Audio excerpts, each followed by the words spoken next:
जनताको माग प्रिय Corruption adversely affects each and every sector of the sort of country. ideology. Just is a great location for Nepal to explore its potential. Namaste. Welcome to Nepal's Top 7 Debaters 2014, produced by Leadership Academy. This is the final round in the category 4 of grade 10, 11 and 12 English language. And the topic for today's competition is Asia superpower, India or China? Let me now introduce our panel of judges for today's final round. Our first judge is Dr. Jerry Willis. He is a hospitality professional with global experiences. Our second judge is Mr. ARUN RANJIT. He is the executive editor of the Rising Nepal. Our third judge is Mr. ASEEM GIRI. He is the CEO of Khare in Los Angeles, U.S.A. Our finalists in the grade 10, 11 and 12 English category are Prasanna Jongthapa of grade 12 from St. Xavier's College and Tanvi Agrawal of grade 11 from Modern Indian School. Congratulations to both the finalists for making it to the final round in this national debate competition. We will now begin with the debate. Let us invite our first debater, Prasanna Jongthapa from St. Xavier's College, starting in grade 12. You will be speaking in favor of India. I'd like to argue that it is not just one country which is an outright superpower. Rather, both the countries hold a position of a superpower. When they are the largest and the second largest economy in Asia, how can we discard one and just regard the other? So what I'll argue with is that both countries are superpowers. Rather, that the extent of power that India holds, especially in Asia, is greater than the extent of power held by China in Asia. I'll begin with the first thing that defines power, especially in an international scenario: diplomacy. Diplomacy is needed to maintain dominance as well as to exert influence over other countries. And when we look at the diplomatic scenario of China and India, we will not see a more different picture. China's diplomacy is of no interference. We remember the case in Syria, right? The whole of the United Nations wanted a peaceful intervention in Syria. What did China do? China vetoed that intervention. Why? Because China believes in a policy of no intervention. India, on the other hand, does not believe in that. Let's give the example of Nepal itself. During the Maoist insurgency, what did India do? India helped the people of Nepal, right? China didn't do anything, although they should both have been equally close to Nepal. So the first point I'm trying to make here is that China does not have the diplomatical know-how of a superpower. And due to that, the power that China holds is lessened. India, on the other hand, believes in diplomacy. And because of that, India's powers are heightened. That's my first point. My second argument is related with national stability. We remember the U.S.A. Why do we remember the U.S.A? For its eruption, right, into 23 different countries or something like that. So when we analyze the Chinese scenario right now, we look at Tibet. We know the case of Tibet, right? It's widely portrayed in general media. But there is also China's largest state, the western province of Xinjiang. According to a BBC report in 2009, over 200 people were killed in that region during violent protests against government forces. As recent as this May, 31 people died and more than 100 were injured. What does that show? That shows that China does not have the stability of a superpower. That again decreases the height of China's power. India, on the other hand, 10 years ago, there would have been so many violent clashes between Muslim and Hindu communities. Now, all of it has subsided. Remember the recent Modi election? There, many Muslims voted for a predominantly Hindu leader and a predominantly Hindu party. What does that show us about India? That shows that in India, national stability is increasing day by day, which heightens India's power, whereas in China, national stability is decreasing, which lessens its power. Then I want to talk about human rights, right? Why do you want to talk about human rights? Because for a country to be powerful, it needs to make sure that its own citizens are happy, right? Without its own citizens being happy, how will a country be powerful? So for the Chinese citizens to be happy, there needs to be a bit of human rights, right? And China does not respect the human rights of its citizens properly as India does. India is the largest democracy, whereas in China, the first thing that is associated with China is the events of Tiananmen Square, right? 25 years ago. So the point I'm trying to make here is that China does not respect the human rights of its citizens, and the citizens in China are not happy. And as its citizens are not happy, China cannot be regarded as a true superpower. Therefore, I'd like to conclude by saying that I've presented to you 3 basic points in which China is not quite superior as we'd like to believe. In terms of diplomacy, India is ahead. In terms of national stability, India is more powerful. And in terms of human rights, India is more powerful. Thank you. Next, we have Tanvi Agrawal of Modern Indian School studying in grade 11. She will be speaking in favor of China. Superpower means an extremely powerful nation, especially one capable of influencing the events, acts, and policies of less powerful nations. Going by the basic facts, India is the 7th largest economy, whereas China is the 2nd largest economy. In terms of per capita GDP, China is far ahead of India with $7,500 compared to $1,100 of India. Well, the agricultural sector of China is far more developed than that of India, according to the Hindustan Times. Also, the Chinese economy has been helping, supporting, and growing the global economy as a whole. Well, also the manufacturing hub that the China possesses, it is very strong. That means that it can offer employment to a larger section of its population as compared to India. Lately, China has been helping out indebted countries like Greece and expanding its influence. Also, clearly, China is a very important creditor to the US, which means that it holds significant amount of pressure in bilateral talks. According to the World Bank reports, there were significant efforts made by India in order to improve its literacy rate. But in 2011, it was merely 74% for India, whereas China was at 95%. The health situations are no different. Even today, India is 11 years below in life expectancy than China. Professor Amartya Sen argues that the explosive growth of China is because of their investments in health and educational sectors, where India has underinvested, giving a poor support to the human capital. Also, China is far ahead of India in terms of infrastructure. Lately, China has offered 30% financial loans to India in order to build infrastructural projects. Well, the communist country also outnumbers the combat power of India by a ratio of 3:1. China is the only Asian nation that is in veto power in UNSC. Well, also the former PM Manmohan Singh, he said in a conference that India has been declining in its relative position in the world of science. Well, this shows that India has been overtaken by countries like China. Also, in 2012 London Olympics, China had secured 2nd rank with 88 medals compared to just 6 medals of India, which got 55th rank. Well, also, we can look at the CWG games that we had in India. It was a complete chaos. Whereas in Olympics, which were hosted by China, they were far better and far more impressive. So I would like to conclude by saying that this is the reason why India cannot match with China. And moreover, natural resources, plus the nuclear status, plus size of population, economic growth with infrastructure. All this accounts for a superpower, which currently is China and not India. Thank you. My opponent made many assumptions and many claims about the Chinese as well as the Indian state. Right. First, she said how the Chinese economy was, the Chinese agriculture sector was better than Indian agriculture sector. Yet she refused to give any examples or any fact to support this. My opponent, throughout her portion of her debate, has made many assumptions like this, such as the health state of India being less than that of China, especially health infrastructure. She also talked about how Chinese infrastructure vastly precedes that of the Indian infrastructure. And these are assumptions. All of these are assumptions, and these have not been supported by any facts. About her point that the Chinese economy is 2nd largest in the world and the Indian economy is the 7th largest in the world, I'd like to make an adjustment there. That is true according to the World Bank, but that is an unfair reflection in India's economy, because those are measured according to nominal rates of the GDP measurement. According to the GDP measurements by parity, spending power parity, the GDP of India is 3rd largest in the world. So to use one set of data and ignore another set of data is completely not fair in this debate. Thank you very much. My worthy opponent, no matter how you categorize India and China, whether in terms of GDP, by any reports, by the World Bank or by your own, but the thing is that China will always outpower India, whether it is in whatever terms. And whatever he said about the assumptions, those are not my assumptions. I have stated that they are according to World Bank or Hindustan Times.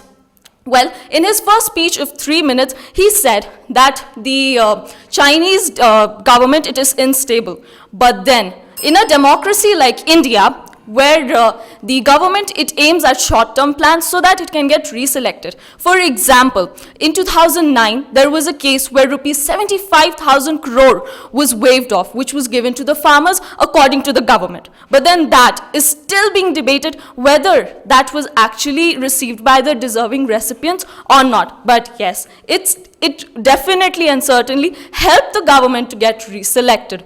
Also, China comprises of an authoritarian government. Well, that's all for the rebuttal right now. Thank you. Now, may I request our judges for their comments. Prasanna, starting with you, you spoke very fast. I could tell you're a little nervous. This isn't going to be the last time you're in front of a camera or speaking in front of people. Take some breaths while you speak. It's going to be more impactful to use fewer words to make your arguments because people will remember that more. So just keep that in mind.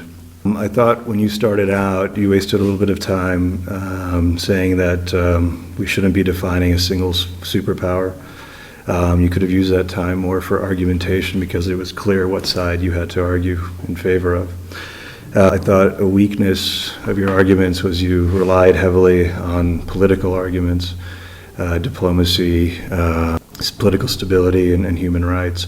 I think it would have been better if you had chosen a diversity of topics there.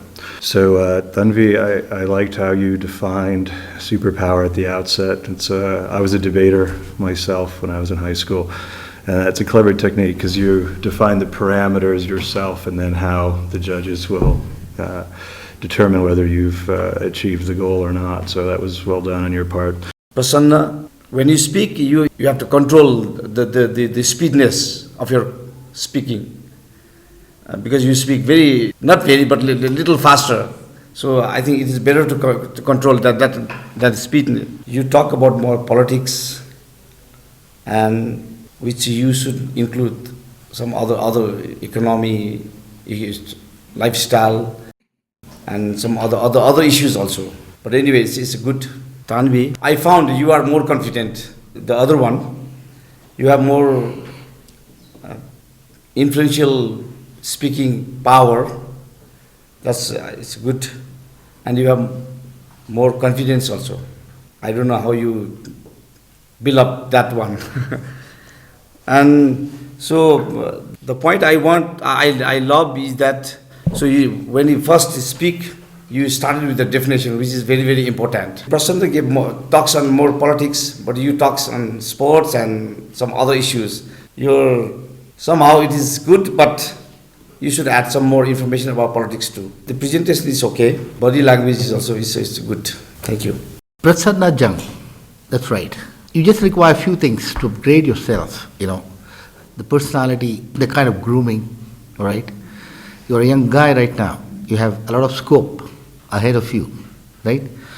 You spoke quite well, but little confidence here and there. It really matters a lot. Fluency is good. You require, more update on economy, GDP, SWOT analysis of the country, because you're talking about two countries. Okay, superpower does not mean just, the GDP or technology and things like that. It consists of a lot of things to be involved out there. Like, for example, nuclear power, you have tourism, you have events which two countries can participate, the friendship, the kind of political involvements of the countries, the difference of opinion. There are SWOT which gives you the entire structure which you really require to update. Tanvi Agarwal, right? Your personality is fine, but still you require to be groomed well. You are on a show. You're talking about a country. You're talking something about China and India. Okay, and you're a part of the Asian country, and definitely you can groom yourself very well. Presentation is something that everyone look for. Confidence, yes, you have immense, percentage of confidence. Contents knowledge, yes. Similarly, which I told Mr. Prasanna Jung, that economy or the GDP is just not enough. You require updates of SWOT, the nuclear power, the tourism, events, politics, which are really, lacking side by side. You got to just keep on updating. In terms of argument, I'm sure being a female, You have immense potential to argue and get your way out. Go ahead, congratulations.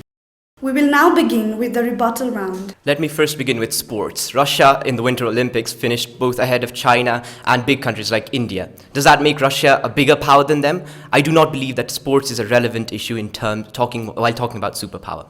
Then I'd like to talk about science as well.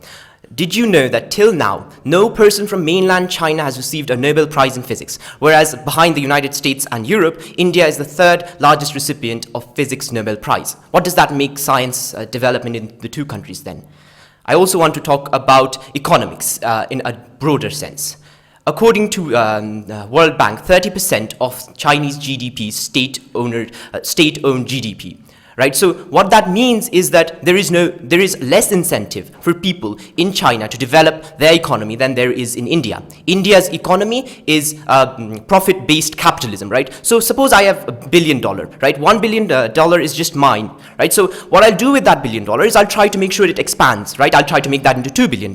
But if I have $1 billion that's given to me by the government, will I care about that $1 billion? I won't. That's the comparison between China and India. China has a lot of state-owned companies. Its GDP relies a lot on state-owned companies. Whereas in India, this free market capitalism helps India flourish its economy. So in terms of economy, I do not believe that China and India have a huge disparity. The disparity in economy is very low. And as I talked about in the first half of my debate, the political disparity between these two countries is very high in the favor of India. That is why India is the true superpower in Asia, not China. I'd also like to talk about Chinese relationship with especially countries like Japan, South Korea, and its own sister state, Hong Kong. There are territorial disputes between China and Japan in the East China Sea. There are territorial disputes between China and South Korea in the South China Sea. What does that mean? China is not happy at some of the biggest powers in Asia. How can it become a superpower when everyone around it is angry at China? That's my point. Thank you very much. Well, my opponent talks about sports not being important in terms of superpower. Well, my opponent, I would like to correct you here, because if we take a family into consideration, in that case, a family will only invest in games if it is educationally fit, it is health-wise fit, and above all, it is economically strong. So sports, the scenario of sports do give us an example, or it gives us the proof that the country is very strong. Then secondly, he mentioned about the countries having ties with China, which are bad and stuff, but we can always change our friends, but we cannot change our neighbors. India does not have very good political situations with the neighbors like Sri Lanka, Pakistan, China, Bangladesh, whereas all these countries are in favor of China. Then also, I would like to talk about the corruption. In both the countries, corruption prevails, China as well as India. But why is it that China is successful, whereas India is still lagging behind? The reason is that China cannot tolerate anything at the cost of their own nation. When they can execute high officials as high as Yango, then it sets an example for rest of the public. And moreover, in India, the officials are free and they are fearless because not even the penalties are imposed properly. Well, that's all for the rebuttal. Thank you. I want to begin by talking about the social life in these two countries. In China, there is heavy censorship in television, in media, in the internet. During the Arab Spring, both Facebook and Twitter were banned in China. The searching of the word Tiananmen Square is censored till now, 25 years after the event. In India, on the other hand, Bollywood, a huge aspect of social life, is the largest film industry in the world. India's press is often regarded as one of the largest in the world. In terms of social life as well, China is vastly outranked by India. So let me conclude here by saying this. Politically, India is far ahead of China. Economically, the disparity between China and India is not as high as the surface seems to indicate, because China is a lot more state-owned and India believes in free market capitalism. And finally, in terms of social life, India is far ahead of China. So what aspect of a superpower, except sports, does China exceed India in? Thank you. Well, my worthy opponent, seems like you're not very well updated with the facts, because yesterday in a speech made by Indian PM Mr. Narendra Modi, he clearly stated that in order to make India at par with China, it still needs to compare in the three factors, that is speed of execution, scale of production, and skill of labor. That is one point. Secondly, about the diaspora. China is very much passionate about its diaspora and has made investments in it, whereas India still needs to acknowledge that and make that a strong area where it really needs to work right now. Well, thank you. May I request the judges for their comments? The confidence level, I think, as you go on, you can find, it's improving, as the time passes. Just, for Mr. Prasanna, it's just that I'm quite worried about, your expression. You have a little kind of a setback. Why do you hold behind? Don't hold behind. Push yourself, That's what is required. Where Tanvi is concerned, she's quite nervous, that's fine. But, she's able to express herself. This is what we look for, Unless until you speak, nobody will come to know exactly what's happening. All the best. Prasanna, I found, though the topic is very hard and you have to do it within a couple of minutes, but I found slightly improvement than the previous one. It's good anyway. So you did little progress, and I like some of the points also. It's good. And regarding the Tanvi, as my friend told, that you seems a little nervous this time. But anyway, you have indicated some of the good points. I thought those are excellent rebuttals. Prasanna, you definitely got better in the third and fourth rounds. You started your rebuttal, actually, the first segment a little bit, but you didn't have the facts that you had this time around, so I thought that was a big improvement, especially the comment about Nobel laureates, I thought was very clever. And your summation was really solid. Tanvi, I think, again, you just sort of continued with the strength you had in the first two rounds. Your third round was a little weaker, but your fourth round was really solid. And I think quoting Modi, whom we know as the Indian Prime Minister, was a masterstroke. I thought that was really clever. So well done, both of you. While the judges are busy finalizing the marks, I request the finalists to come up on stage. Winner is Tanvi Agarwal with 261. Congratulations. All the best. The runner-up is Prasanna Jung. We congratulate you and wish you all the best. May I request our judge, Mr. ARUN Ranjit, to please come up on the stage to hand over the winner certificate and a gift voucher of leadership and skill development program to our winner, Tanvi Agrawal. We also have the runner-up certificate and gift voucher of leadership and skill development program for our runner-up. May I request our judge, Mr. ASEEM GIRI, to hand over the certificate for our runner-up. If you are a student studying in between grade 7 and bachelor's level, you can apply for Nepal's top 7 debaters and Nepal's top 7 young poets. The application submissions are open now. We invite you to participate in the alternative education programs run by Leadership Academy. You can call our office at 980-203-2195 or email us at leadershipacademyktm@gmail.com. We will be back next week. Namaste.